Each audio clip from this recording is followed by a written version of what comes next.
வணக்கம் நேர்களே, இது ஷர்மிளா டாக்கீஸ். நான் உங்கள் டாக்டர் ஷர்மிளா.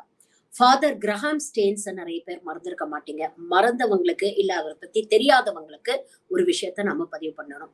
1999ல மிக கொடூரமான முறையில் வலதுசாரியினர்களால் கொல்லப்பட்டவர் ஃபாதர் கிரஹாம் ஸ்டேன்ஸ். எதுக்காக கொல்லப்பட்டார்? ஆஸ்திரேலியால இருந்து இந்தியாவுக்கு வந்து ஒடிசா மாநிலத்துல கிட்டத்தட்ட 30 வருஷமா ஃபாதர் கிரஹாம் ஸ்டேன்ஸும் அவருடைய மனைவி கிளாடிஸ் ஸ்டேன்ஸும் தொழுநோயாளிகளுக்கு ட்ரீட்மெண்ட் பார்த்துட்டு இருந்தாங்க. இதை ஒரு தொண்டாக அவர்கள் செய்து கொண்டிருந்தார்கள்.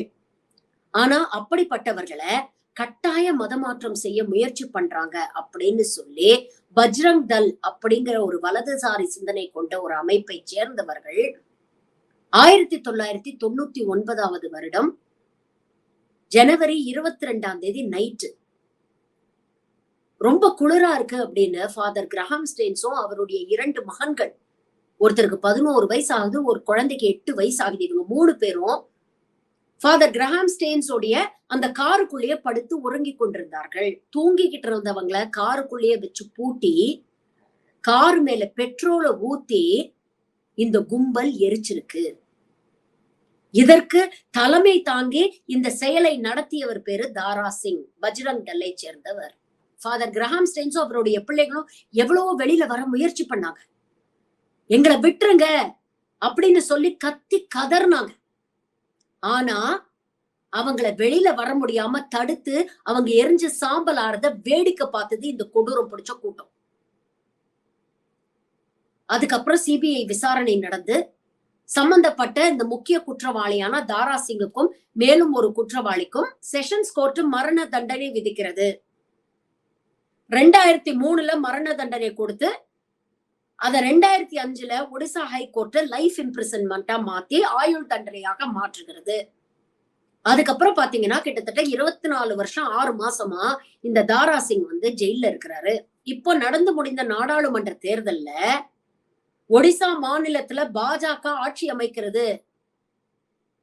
ஆட்சி அமைச்ச உடனே நீங்க பாத்தீங்கன்னா சொல்லி வச்ச மாதிரி ஜூலை மாசத்துல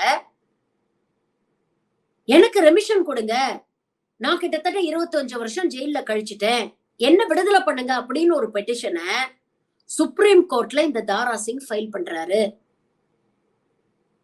அதற்கு அவர் காரணமாக காட்டக்கூடியது எந்த வழக்குன்னு பாத்தீங்கன்னா, இங்க ராஜீவ் காந்தி கொலை செய்யப்பட்ட வழக்கில் 7 பேரை விடுதலை செஞ்சாங்க. அப்படிப்பட்ட கொடூரமான வழக்குல சம்பந்தப்பட்டவங்களையே விடுதலை செய்யும் பொழுது என்ன ஏன் விடுதலை செய்யக்கூடாது அப்படிங்கிற ஒரு கேள்வியோட இவர் ஒரு பெட்டிஷன் ஃபைல் பண்ணியிருக்கிறாரு. இப்ப சுப்ரீம் கோர்ட்ல ஜஸ்டிஸ் சந்திரசூட் முன்னால இந்த வழக்கு வந்த உடனே அவங்க ஒரிசா அரசாங்கத்துக்கிட்ட விளக்கம் கேட்டிருக்கிறாங்க. உங்க கருத்து என்ன, 2 வாரத்துக்குள்ள பதிவு பண்ணுங்க அப்படின்னு சொல்லியிருக்கிறாங்க. பொதுவாக இந்த மாதிரி ரேரஸ்ட் ஆஃப் ரேர் கேசஸ்ல எல்லாம் அவ்வளவு சீக்கிரம் குற்றவாளிகளை வெளியில விட மாட்டாங்க. ஆயுள் தண்டனை அப்படின்னு சொன்னா ஆயுளுக்கும் அவங்க உள்ளதான் இருக்கணும், சாகர வரைக்கும் உள்ளதான் அவங்களுடைய வாழ்க்கை, அங்கேயே முடிஞ்சு போயிடும். இவ்வளவு நாள் கேட்காத இந்த தாரா சிங் இப்ப ஆட்சி மாறினதுக்கு அப்புறம் இந்த கோரிக்கையை வச்சிருக்கிறாரு அப்படிங்கிறது தான் குறிப்பிடத்தக்கது. பொதுவாக இந்த மாதிரி சீரியஸ் கிரைம்ஸ்ல இன்வால்வ் ஆன கிரிமினல்ஸ வெளியில விடுறதுல யாருக்குமே உடன்பாடு இருக்காது, எனக்கும் உடன்பாடு கிடையாது.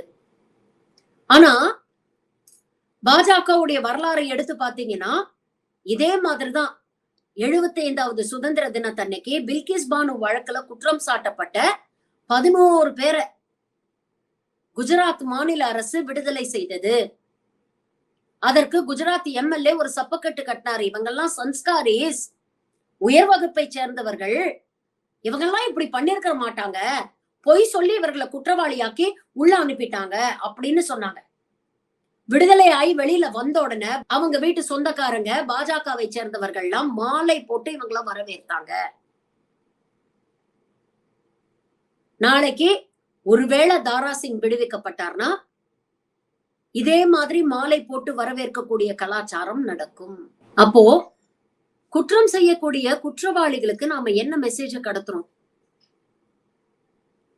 எவ்வளவு கொடூரமான ஒரு குற்றம் செய்தாலும் பரவாயில்ல, நம்ம சித்தாந்தத்துக்கு ஆதரவாக ஒரு அரசாங்கம் வந்து அமைஞ்சதுன்னா நமக்கு விடுதலை நிச்சயம், நாம மறுபடியும் வெளியில வந்துடலாம் அப்படிங்கிற ஒரு மெசேஜ தானே இந்த சமூகத்துக்கு பாஸ் பண்றோம். இந்த கடந்த ஒரே வாரத்துல பாருங்க, ராம் ரஹீம்க்கு பரோல் கொடுத்திருக்காங்க, அசாராம் பாப்புக்கு பரோல் கொடுத்திருக்காங்க.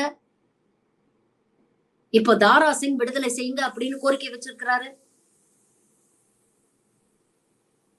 உள்ள இருக்க வேண்டிய குற்றவாளிகள் எல்லாம் இப்படி சமூகத்துல ஃப்ரீயா நடமாடிட்டு இருந்தாங்கன்னா இந்த சமூகம் எப்படி ஒரு பாதுகாப்பான சமூகமா இருக்கும்?